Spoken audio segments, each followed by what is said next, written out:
I think you need to really listen to your patient.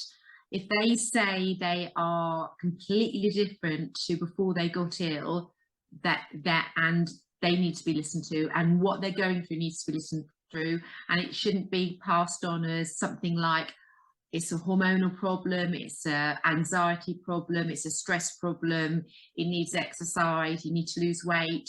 You need to look at that person in front and really listen to what they're struggling with, and then try and refer them to the appropriate team.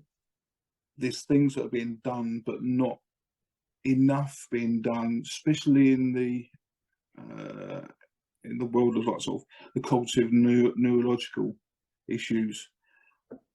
It's always labelled under the term brain fog, but now living with it for almost 2.5 years, I can see a difference between brain fog and I can see the neurological and the cognitive issues.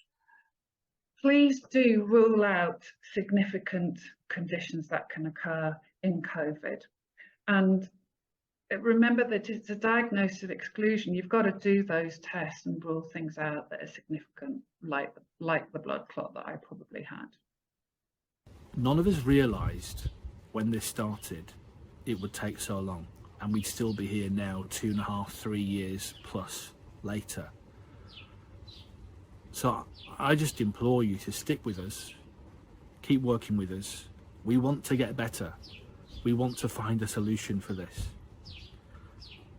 But I'd also ask that you hear us, that you involve us, but also in our care and our management.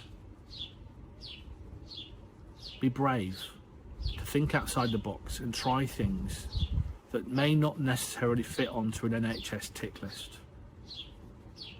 Stop for a moment.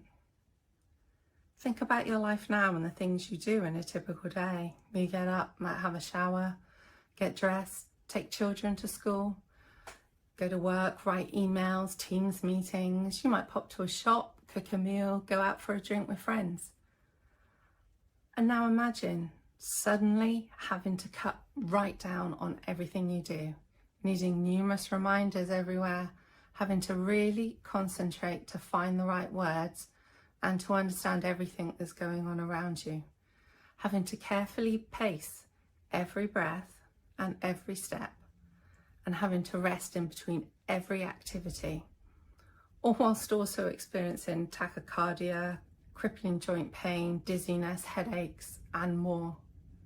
Imagine that just suddenly becoming your reality, because that is life with long COVID, and that is why studies such as locomotion are so important.